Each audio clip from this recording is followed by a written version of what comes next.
Rubik exercise जो 2 है इसका क्वेश्चन नंबर जो है वो 5 जो है सॉल्व करते हैं। और इन क्वेश्चंस को सॉल्व करने के लिए मैंने आपको शुरू में बताया था कि हमने ये सोचना होता है कि जो सेम बेस है अगर वो मल्टीप्लाई हो रहे हैं तो उनकी पावर को ऐड कर दें, और अगर वो डिवाइड हो रहे हैं तो उनकी पावर को सब्ट्रैक्ट कर दें। तो यहाँ पर जो है हमारे पास ये सेम बेस मल्टीप्लाई भी हो रहे हैं और यहाँ पर सेम बेस जो है वो डिवाइड भी हो रहे हैं। तो ये जो दोनों लॉ है हम यहाँ अप्लाई करते हैं और इसको इस क्वेश्चन को सिंप्लीफाई करते हैं उन लॉज ऑफ एक्सपोनेंट्स को इस्तेमाल करते हुए। तो यहाँ पर सेम बेस डिवाइड हो रहे हैं तो हम सबसे पहले ऊपर वाले बेस में से नीचे वाले बेस की पावर को सब्ट्रैक्ट करेंगे। लिखेंगे a raise to the power p minus q। जो नीचे वाला बेस है इसकी पावर माइनस कर देंगे, जो होल पावर है वो p प्लस q वो एज इट इज। ये जो डॉट है मल्टीप्लाई की साइन है इनटू, यहां भी सेम बेस डिवाइड हो रहे हैं तो ये a उसकी power q minus r whole power q plus r।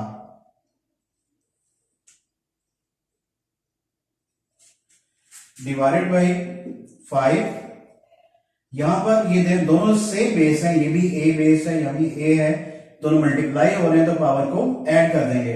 तो ये जो a है उसकी पावर p प्लस r और जो होल पावर है वो है p माइनस r।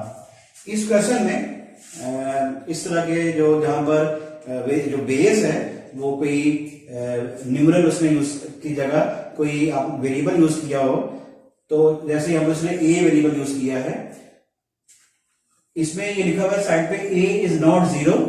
तो इसका मतलब है कि ये जो क्वेश्चन है इसमें जो हमने a यूज किया है एज ए वेरिएबल, उसकी जो वैल्यू है वो 0 नहीं हो सकती, 0 के अलावा कोई और है।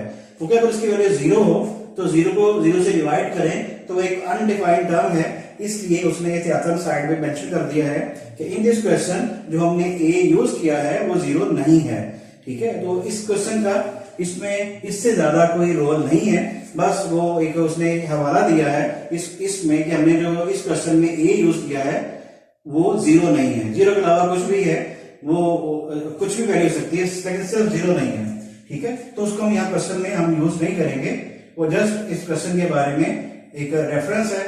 ठीक है, अच्छा अब हमने यहाँ पर इस ब्रैकेट पे इससे बेस डिवाइड हो रहे थे, पावर सब्ट्रैक्ट कर दी, सेम बेस डिवाइड हो रहे थे, पावर को सब्ट्रैक्ट किया, और यहां सेम बेस मल्टीप्लाई हो रहे थे, अपने पावर को ऐड कर दिया।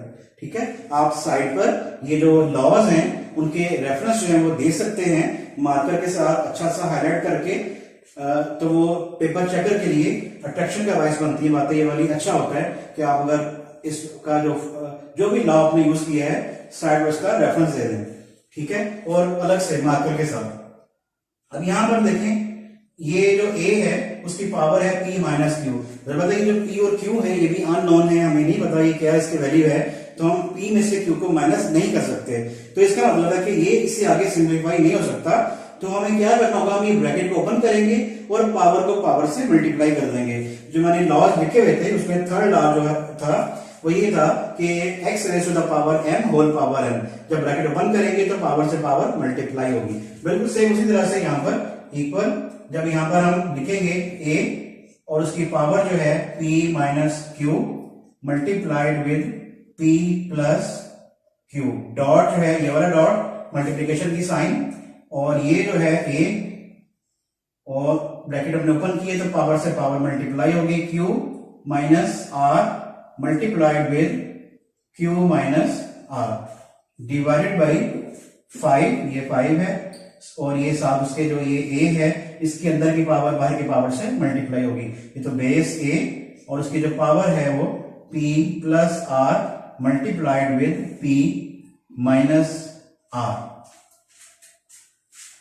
अच्छा, यहां पर क्वेश्चन जो है वो सॉल्व करते हुए आपने एक बात का बहुत ख्याल रखना है कि जो भी लिखें एज ए बेस जो है उसके मुकाबले में जो पावर है वो तकरीबन उसके साइज से हाफ होनी चाहिए।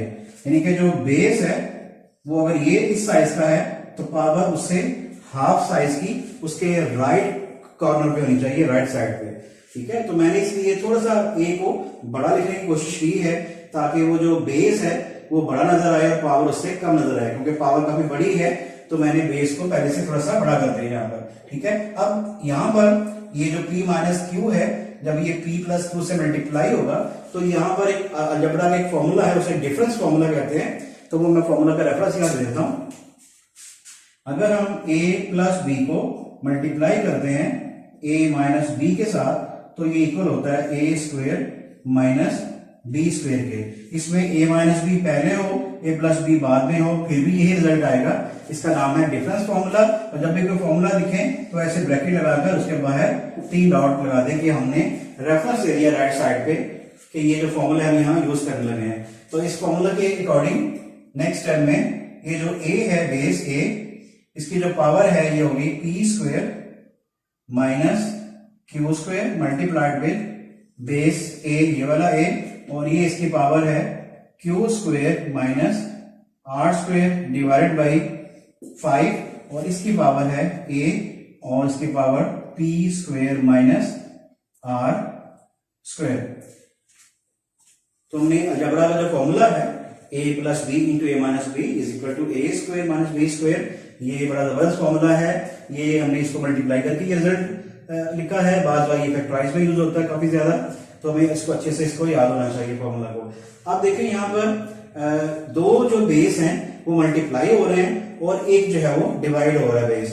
तो यहाँ पर जो पहले मल्टीप्लाई हो रहे हैं उनको कंबाइन करते हैं। तो मल्टीप्लीकेशन का ये रूल है कि जब सेम बेस मल्टीप्लाई हो तो पावर ऐड होती है। तो ये आ गया यहाँ पर p square minus Q square plus Q square minus R square divided by ये जो डिवीजन की जो साइन है इसके बाद जो भी वैल्यू है उसको यहाँ नीचे लिख दें 5 into A raise to the power p square minus R square.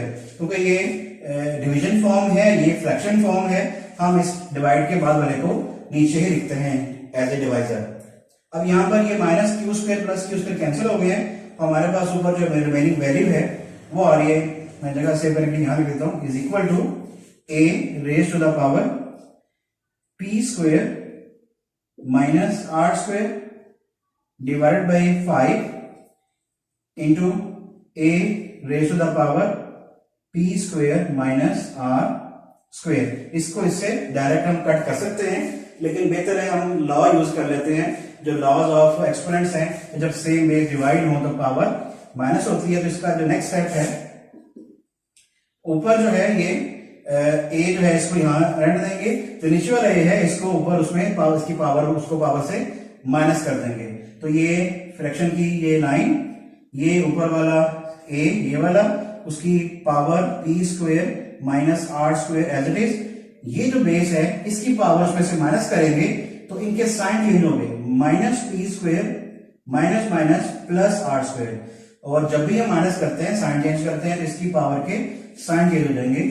Over 5 है वो, क्योंकि डिफरेंट बेस है वो नीचे एज इट इज रहेगा। यहाँ पर ये देखें प्लस का p माइनस का p square cancel, minus R square plus R square cancel, और जब कोई चीज प्लस माइनस करते हुए कैंसिल होती है तो वो 0 हो जाती है। तो यहां पर आ गया ये a raise to the power 0/5।